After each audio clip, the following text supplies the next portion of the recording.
Want to know what the most super of all superfoods from the wild is? In my opinion, it might just be nettle seeds. Many people know that nettles are nutritionally a superfood, and the seeds are the most nutrient-rich part of the plant. Nettle seeds are a superb mood booster, thanks largely to the fact that they contain two neurotransmitters called acetylcholine and serotonin. Acetylcholine disruption is even thought to be a primary cause of depression, showing just how important that neurotransmitter is to our mental well-being. And nettle seeds literally gift our brains this important neurotransmitter. The acetylcholine from nettle seeds binds to the mood receptors in our brains, improving our mood and making us more alert, but in a good way, not in an anxious way. Serotonin, also found in nettle seeds, acts on the central nervous system and helps to regulate mood, appetite, sleep, as well as influencing memory and learning. Nettle seeds also help to raise levels of dopamine in the brain, further contributing to the feel-good factor. And this mood-boosting property of nettle seeds is a reason why they have been, and indeed still are, used as a tonic for people with fatigue, exhaustion, for people who are burnt out, run down, low in energy, and generally lacking that zest for life. On top of all this, nettle seeds are good for boosting your immune system, as well as being good for your skin, hair, supporting the kidneys, and for strengthening the adrenals, and so helping with an underactive thyroid. They're also full of vitamin C and essential fatty acids, and are generally considered to be a nutritional powerhouse. There is some debate over when the best time to harvest nettle seeds is, but personally I harvest them when they're still green, and typically they're ready to harvest mid to late summer, so July and August.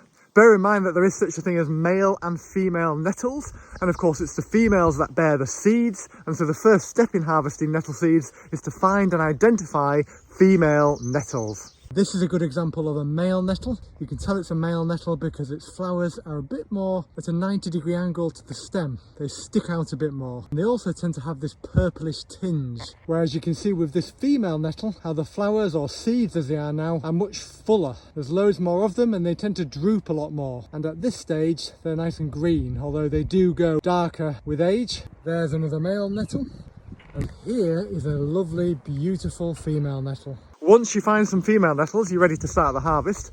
I know some people who snip off the seeds directly from the plant in situ, but personally I snip off the whole top of the plant, obviously just going low enough so you get all the seeds. I then put these nettle seeds with the seeds attached into a paper bag or basket and then just take them home. Once home I leave them outside initially just so most of the bugs can escape, because just as a heads up you do get a lot of bugs on the nettles hiding within the leaves and the nettle seeds. And then with my gloves on I remove everything, the leaves and the seeds from the stem, a bit like this. I then use my hands to collect the seeds from the debris.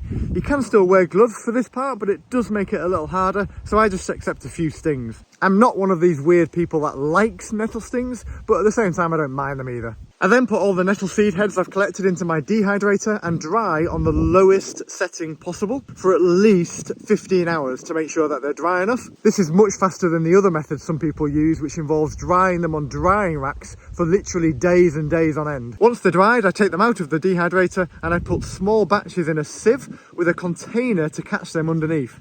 I then just use the back of a spoon to scrape the seeds through the sieve and into the container, just leaving the tiny stalks that hold the seeds behind in the sieve. Nettle seeds, in my opinion, taste delicious, and they can be used in exactly the same way that you would poppy seeds or sesame seeds. So for example, you can bake them into bread and cakes, you can sprinkle them over cereal, porridge, sprinkle them into salads, pasta dishes, soups, cheese on toast, so many ways to use them. The nettle debris that you have left behind, like the leaves and the stems, don't have to be wasted. You can actually use them to make a natural fertilizer.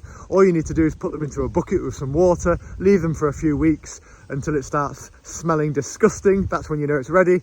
And then you can just use it to sprinkle over your garden plants. You can of course dilute it a bit first if you want to make it go further, but it's a really good use of the leftover nettles to make a nice natural fertilizer.